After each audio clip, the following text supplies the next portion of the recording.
He was the king of Macedonia, a brilliant commander and one of the greatest conquerors in all of history. Alexander the Great, a man whose victories reshaped the world and left an indelible mark upon the ages.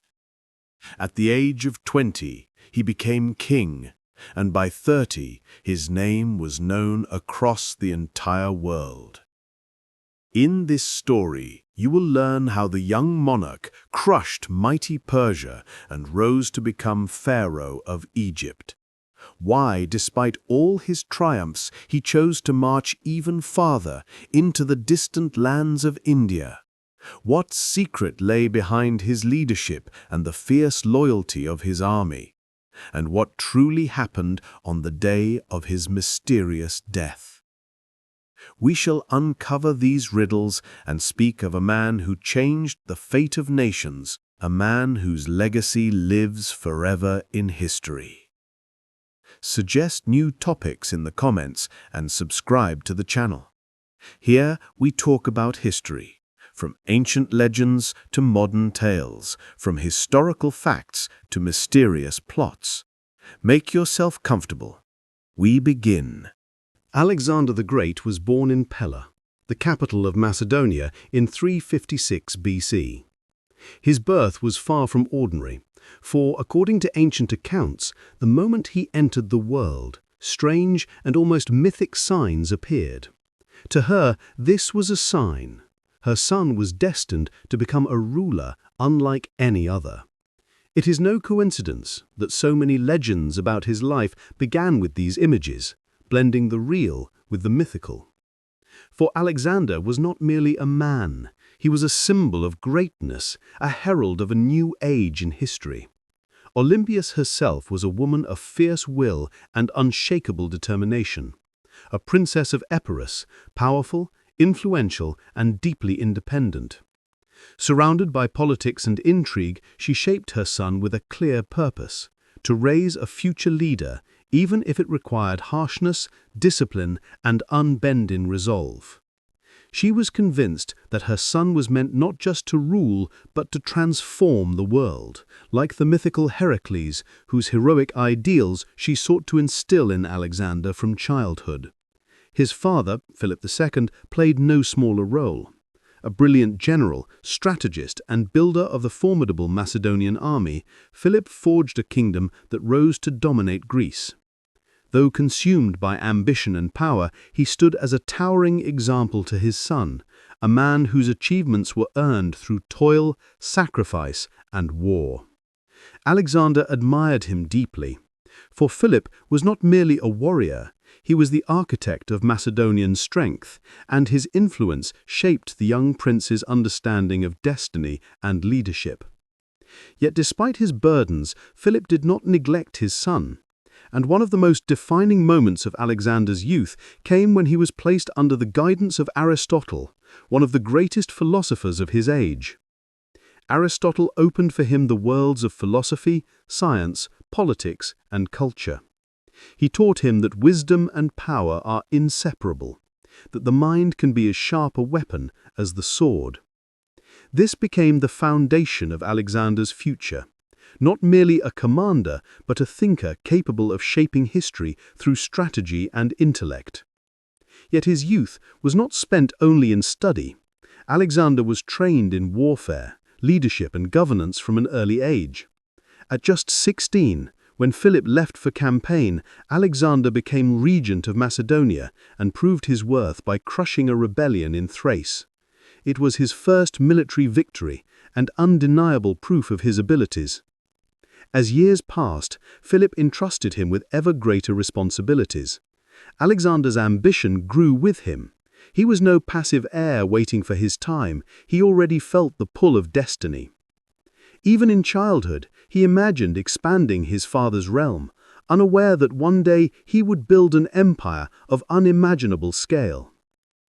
His early life was filled not only with learning and discipline, but with a constant awareness of the future placed on his shoulders. In everything he did, Alexander revealed a desire for excellence, to forge a new reality shaped by his own vision of justice and rule.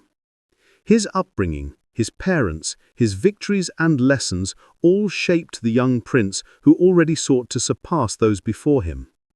The making of a conqueror began long before he raised a sword.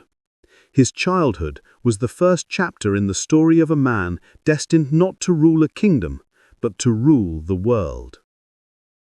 As Alexander grew older and more skilled in the art of war, his father, Philip II, began entrusting him with far more serious military duties.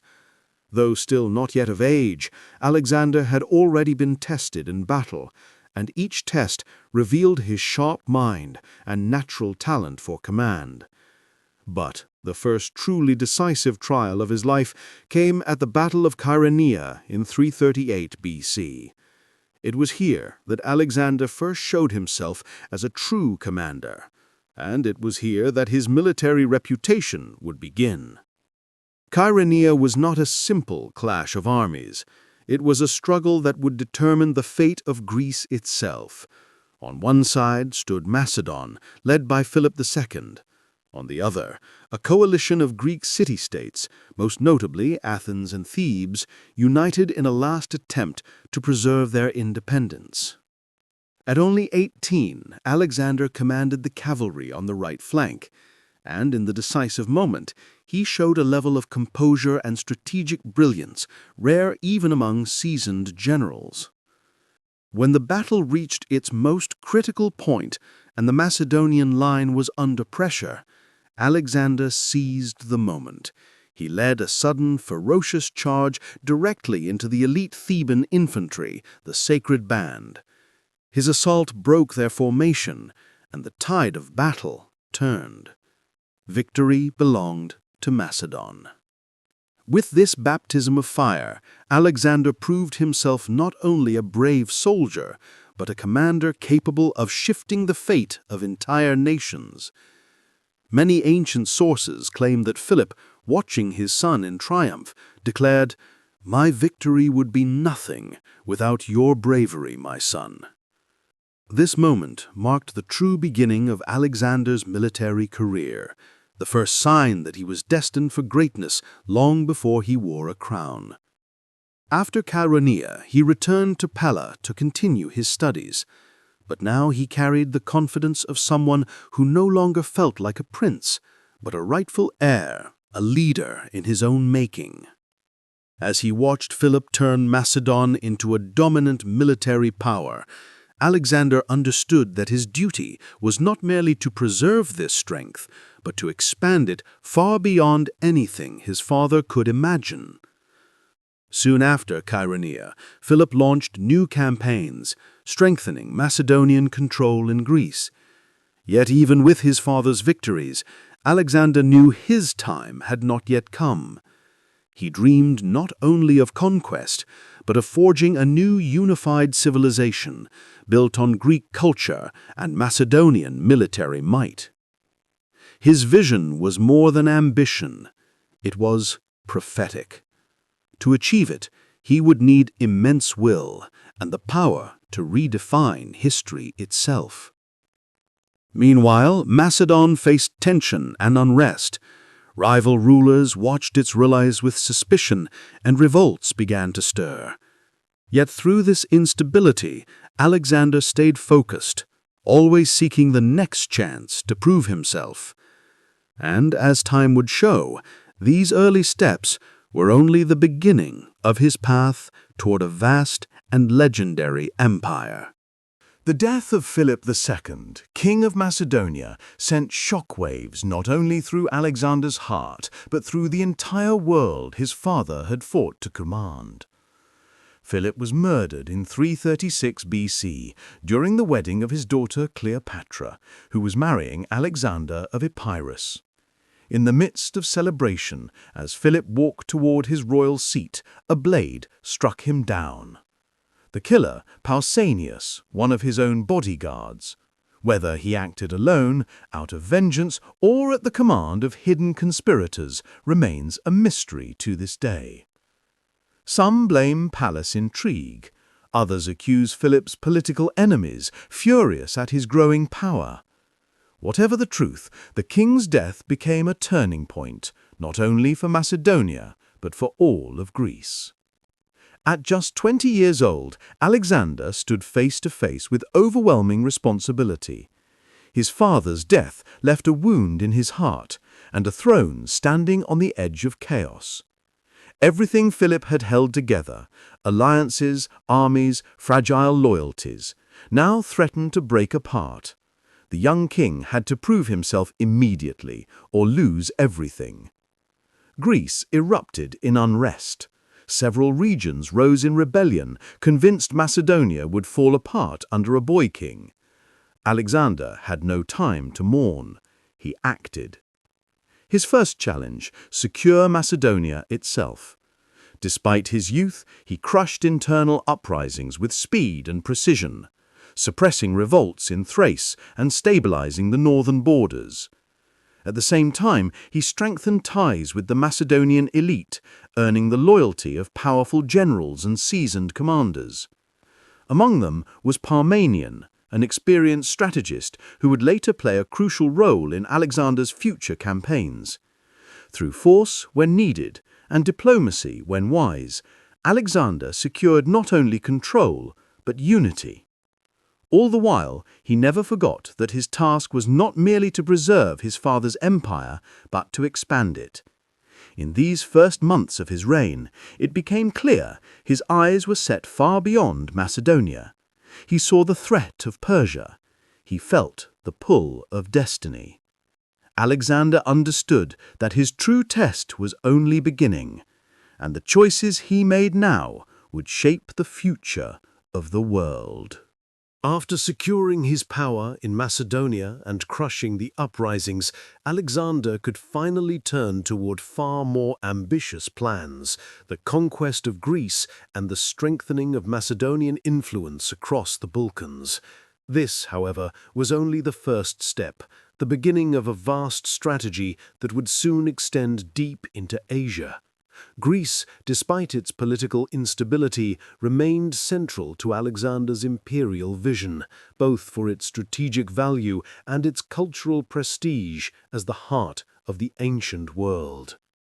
Immediately upon taking the throne, Alexander realized he had to stabilize Macedonia before launching any grand campaign.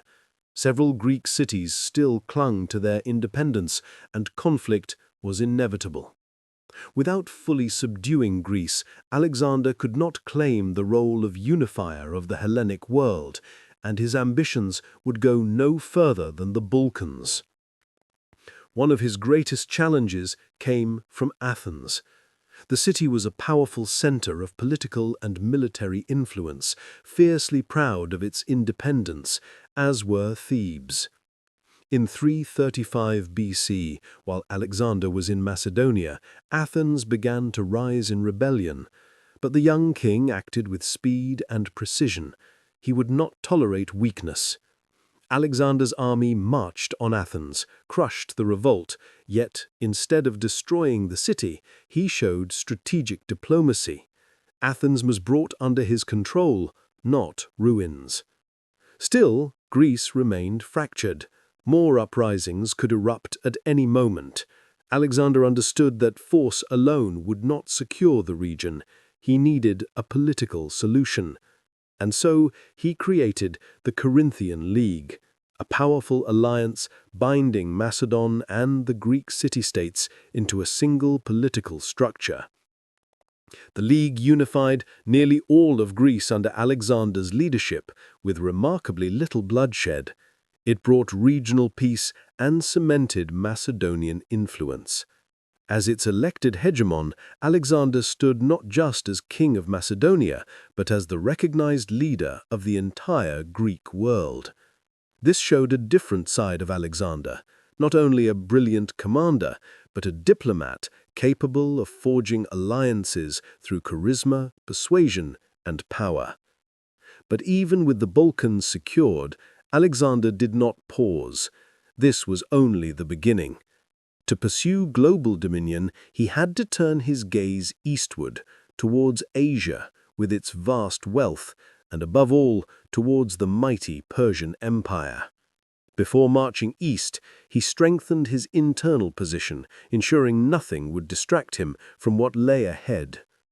He began assembling the finest army ever to fight under Macedonian command, a force balanced between infantry and cavalry, enriched with new tactical formations and innovations. The military reforms begun by Philip II formed the foundation of this unstoppable engine of war, reforms Alexander perfected. He knew that in the east the Persian Empire awaited him, and it was there that he intended to carve his greatest victories. His first task was clear: complete his preparations and lead his army across the Hellespont into Asia, where the great battle for the world he envisioned would finally begin. In 334 BC began one of the most ambitious and decisive chapters in the life of Alexander the Great, his legendary campaign into Asia.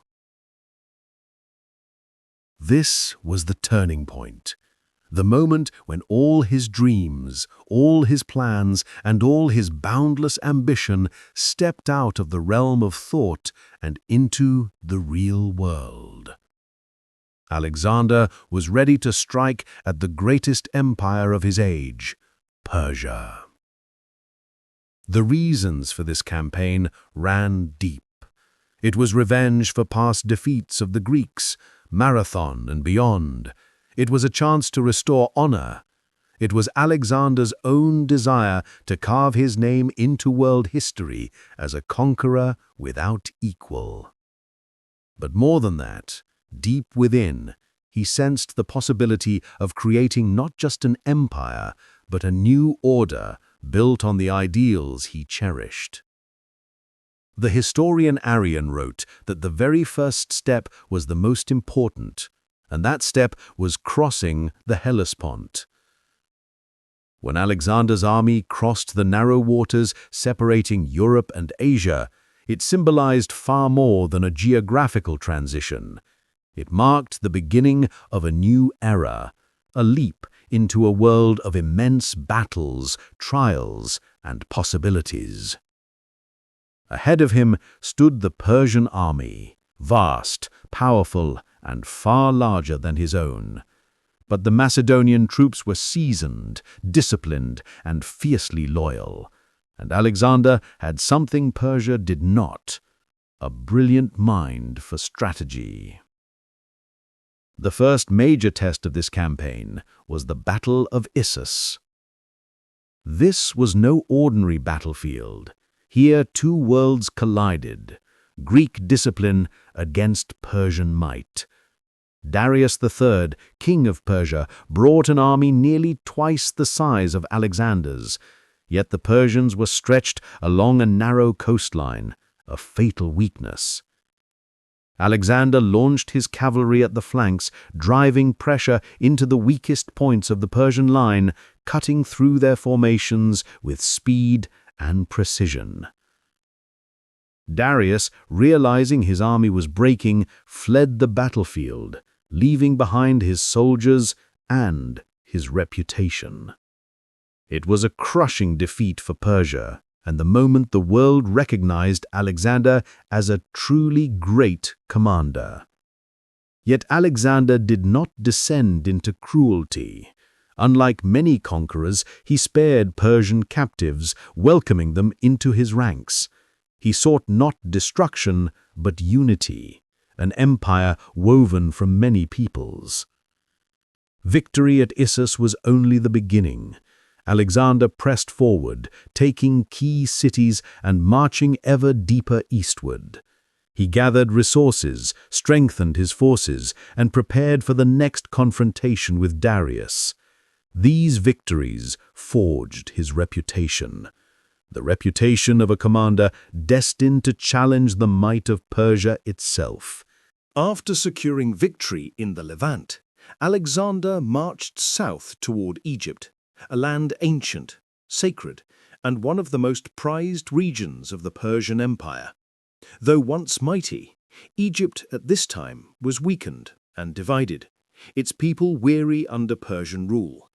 And so, when Alexander entered the land of the Nile, he met no real resistance.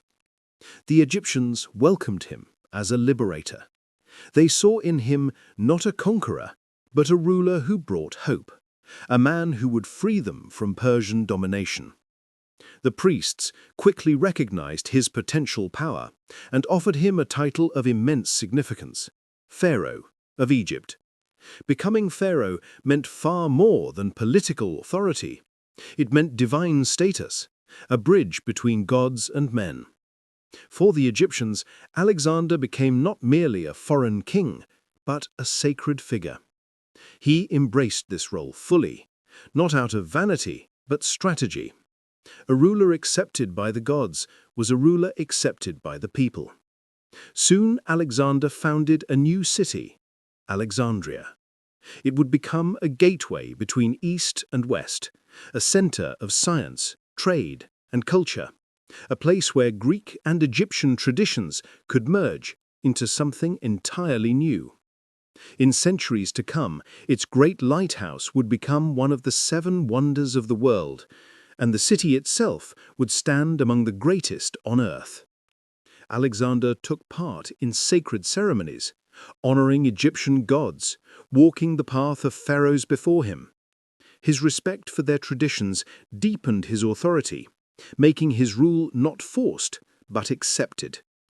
He used these moments not only to strengthen his power, but also to shape his image, a ruler who united cultures rather than crushed them. This respect earned him loyalty in Egypt and admiration across the empire he was building. Alexander's vision stretched far beyond military victories. He understood that an empire must be more than conquered lands. It must be a harmony of cultures.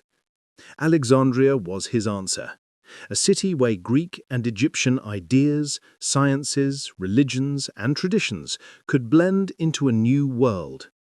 After securing Egypt, gathering its wealth, and binding its people to him through respect and symbolism, Alexander marched onward.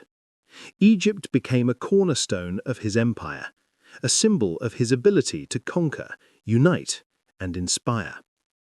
With Egypt firmly under his rule, Alexander set his sights once again on the east, toward Persia and the destiny that awaited him there.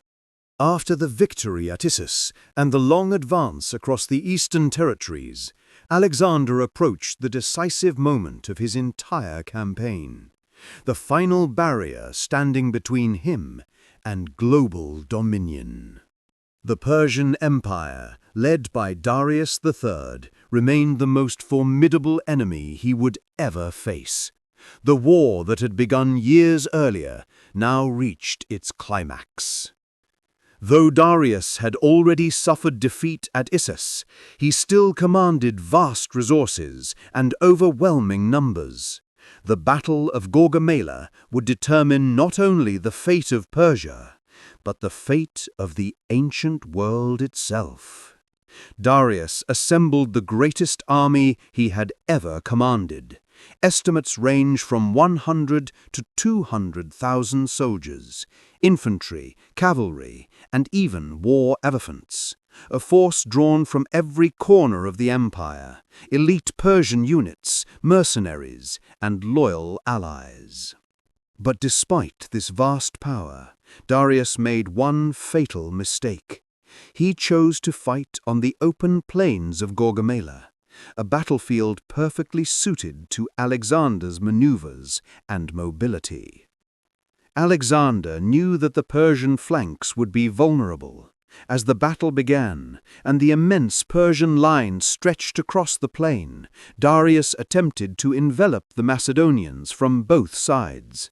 But Alexander shifted his troops with remarkable flexibility, using his cavalry to strike at the Persian flanks again and again, creating confusion and breaking the enemy's sense of control.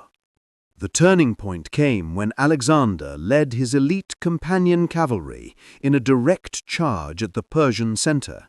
They smashed through the lines with unstoppable force, driving straight towards Darius himself.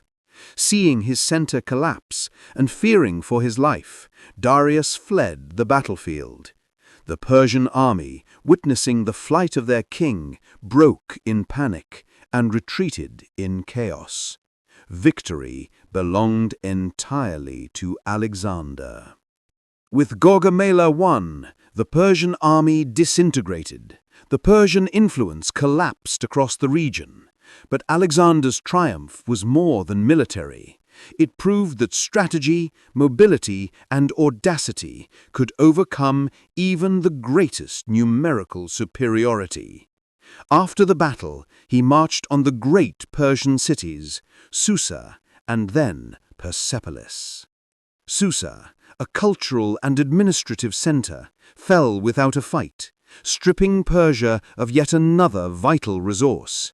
But Persepolis, the heart of Persia, its ancient ceremonial capital, became the stage for Alexander's most symbolic act. He ordered it to be destroyed. Its splendid palaces, its sacred temples, all set ablaze. It was vengeance for Greece, vengeance for the burning of Athens during the Persian Wars. The destruction of Persepolis marked the end of an era, the fall of the empire that had once stood unchallenged, and the rise of a new world forged under Alexander. Now, with Gaugamela behind him and the Persian capitals in his hands, Alexander felt his power become absolute. The East lay open before him. And he understood that he now stood on the threshold of the greatest conquests in human history. After securing the vast lands of Persia and establishing himself as master of an empire, Alexander set his gaze even farther east, toward India, ancient, powerful, mysterious. To Alexander, India was not just another region on a map. It was the next step toward conquering the entire known world. In 326 BC, his army reached the river Hydaspes, where he would face one of the most formidable rulers of the East, King Porus. Porus was renowned for his courage, discipline, and his terrifying war elephants, beasts that could crush entire ranks of soldiers. His forces held the high banks of the river, fully expecting to repel any Macedonian crossing. But Alexander, as always, chose the unexpected. Under cover of darkness and a raging storm, he led part of his army across the river at a distant hidden point, then struck the Indian flank with sudden, devastating force. The Battle of Hydaspes was one of the hardest of Alexander's career. The Indian army held strong, elephants crashing into Macedonian lines, the ground shaking beneath them. Yet, despite their numbers and entrenched position, the Macedonians emerged victorious. Porus was captured, but Alexander, impressed by his bravery, spared his life and restored him to his throne, even granting him more territory. This act became a hallmark of Alexander's new strategy, not just conquering nations, but integrating them. Yet the Indian campaign marked a turning point. Alexander's troops, hardened by years of marching, fighting, and enduring brutal climates, began to falter in spirit. After Hydaspes, as Alexander prepared to push toward the river Ganges, open discontent erupted in the ranks. The men demanded to return home. For the first time in his career, Alexander faced refusal. He tried to persuade them, speaking of new lands, new victories, eternal glory, but exhaustion outweighed ambition. At last, he was forced to turn back, not as a defeated conqueror, but as a man whose dream had reached its limit. Yet Alexander did not view this as failure. Instead, he focused on strengthening the lands he had already won. Returning to Babylon, he continued shaping the administration of his vast empire, blending cultures, uniting peoples, and laying the foundation of the future Hellenistic world. Though his Indian campaign did not end as he envisioned, it revealed another dimension of his legacy: the ability to recognize limits, adapt to reality, and retain authority even when dreams fell short. This chapter did not weaken the legend of Alexander. It deepened it, adding humanity to the man who had conquered so much of the world. After the long and exhausting return from India, Alexander arrived in Babylon, not just the heart of his empire, but the center of the transformation that would shape its future. Babylon became the place where he planned the next stage of his rule. Yet it was also when new challenges, political and deeply personal, began to rise around him. In the first months after his return, Alexander focused on strengthening his authority. Babylon, the great metropolis of the East, was where he envisioned building a new and even greater capital, a city blending the finest traditions of East and West. Grand palaces, temples, administrative centers, all were designed to reflect his vision of a unified empire. But uniting cultures was far more difficult than conquering them. Many Eastern nobles resisted Macedonian influence, while within Alexander's own army, discontent began to take root.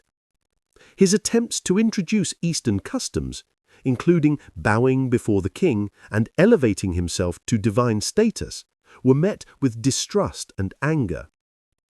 Tension grew among his closest generals, including Parmenion and Hephaestion, men who had followed him through countless battles. Parmenion, one of the most experienced commanders, believed Alexander was drifting away from his Greek identity, abandoning Macedonian traditions in pursuit of Eastern god kingship. Their disagreements became impossible to ignore. At the same time, within the army, many officers felt increasingly sidelined. Alexander began relying more on his new Persian advisors, which only deepened the divide. Even Hephaestion, his closest friend, confidant, and political ally, could see the growing tension.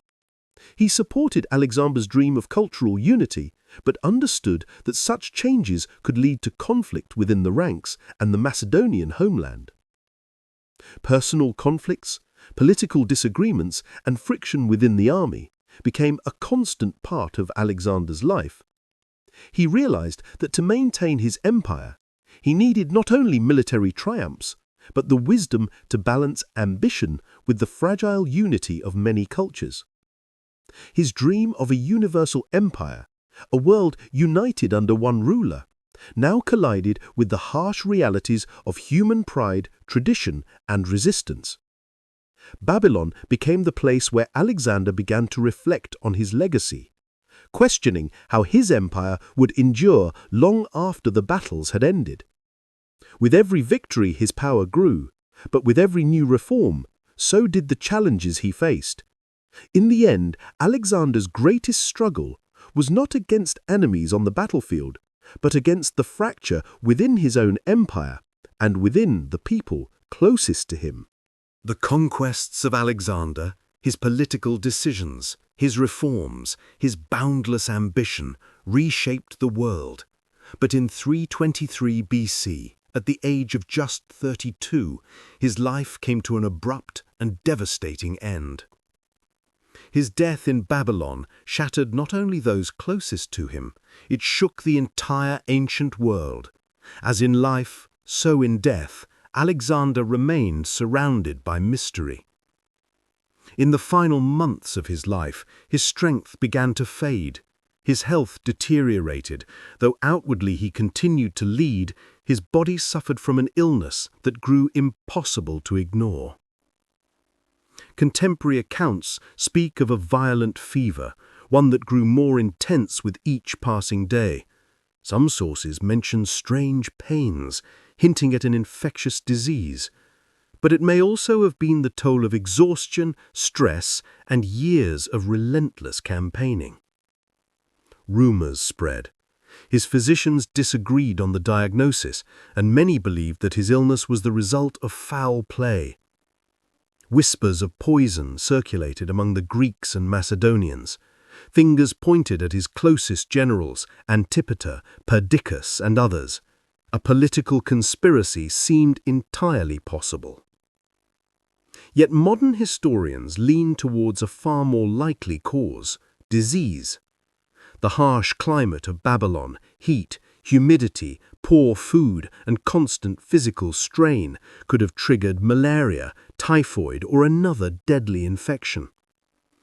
Alexander's death was a catastrophe for his empire and for the ancient world itself.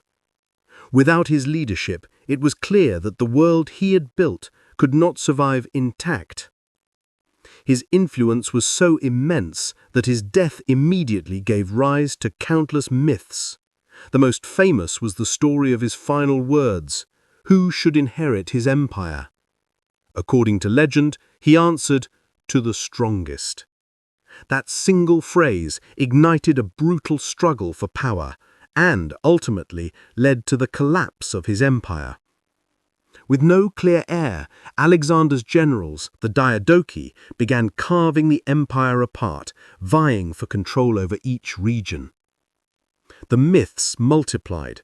Poisoning theories, stories of betrayal, political manipulation, all mingled with grief and confusion. That so many tales emerged so quickly is itself proof of Alexander's extraordinary presence. He was too great to simply die. His end had to be legendary. Some said he tried to rule even on his deathbed. Others claimed he welcomed death with calm acceptance, and the idea that he was poisoned remained popular for centuries. His tragic death only magnified his myth. It marked the beginning of a new era, one filled with mysteries and legends that still captivate historians today. When Alexander the Great died, his empire, stretching from Greece to India, became a monument to ambition and unimaginable scale. Yet, despite its vastness, it did not remain united for long. His conquests fractured almost immediately, but his legacy endured far beyond the borders he once controlled. Alexander reshaped not only the political landscape of the ancient world, but also its culture, science, and intellectual life. His dream of uniting East and West lived on through the cities he founded, most famously Alexandria in Egypt. These cities became centers of trade, philosophy, science, and art, crossroads where cultures met, mixed, and thrived. A central pillar of Alexander's policy was Hellenization, the spread of Greek culture across the lands he conquered. Raised on Greek philosophy, science, and art, Alexander sought not just to rule, but to integrate local traditions into the broader framework of Hellenistic culture. He built Greek-style cities, introduced Greek as an administrative language, and fostered the mingling of traditions, all while respecting local customs. The result was a vast cultural and intellectual network binding East and West together. In Alexandria, one of the greatest libraries of the ancient world was born. Scholars like Eratosthenes, Archimedes, and Ptolemy laid foundations of science that shaped the centuries to come. Yet Alexander's colossal vision did not survive his death. His political unity he forged collapsed swiftly, replaced by the ambitions of his generals, the Diadochi. Seleucus, Ptolemy, Antigon, each carved out a kingdom, each seeking to inherit as much of Alexander's world as possible. And yet, despite their rivalries, the cultural legacy Alexander created lived on. Hellenistic culture did not die with the empire. It flourished. The Seleucid Empire carried Greek ideas deep into Persia and Central Asia. The Ptolemies in Egypt turned Alexandria into a beacon of knowledge and art. These kingdoms preserved and expanded the intellectual world Alexander had imagined, nurturing sciences, philosophy, architecture, and cultural exchange. And so, even though his empire crumbled, Alexander's influence endured. Greek culture, philosophy, and science spread far beyond the borders of Greece, carried by the momentum of his conquests. Alexander became a symbol of what it meant to unite worlds that once seemed incompatible. His legacy was not only in the lands he conquered, but in the ideas he inspired, and in the civilization that rose from the echoes of his deeds. Alexander's dream of a unified empire never fully came to life, yet it ignited the imagination of generations that followed. The Hellenization he began became the foundation upon which Greek culture continued to flourish, shaping Rome and through Rome, shaping the entire Western world. Roman emperors, inspired by Hellenistic ideals, embraced Greek art, philosophy, governance, and science, building an empire that, in turn, passed these traditions to Europe and eventually to the world. Alexander himself remains one of history's greatest figures, a name forever woven into the idea of ambition, courage, and extraordinary vision. More than 2,000 years later, his legacy still commands awe and respect. He became the archetype of the great conqueror, not merely a warrior, but a leader who united nations under a shared horizon. His ideas, his dreams, his achievements continue to live in the collective memory of humanity, a testament to how one man's vision can echo through millennia. Though Alexander's empire fractured after his death, its influence endured in politics, in science, in philosophy, in art. The imprint he left upon the world became inseparable from the evolution of civilization itself. And even though his great dominion faded, the legacy of Alexander the Great remains unbroken, a legacy that continues to shape the story of humanity.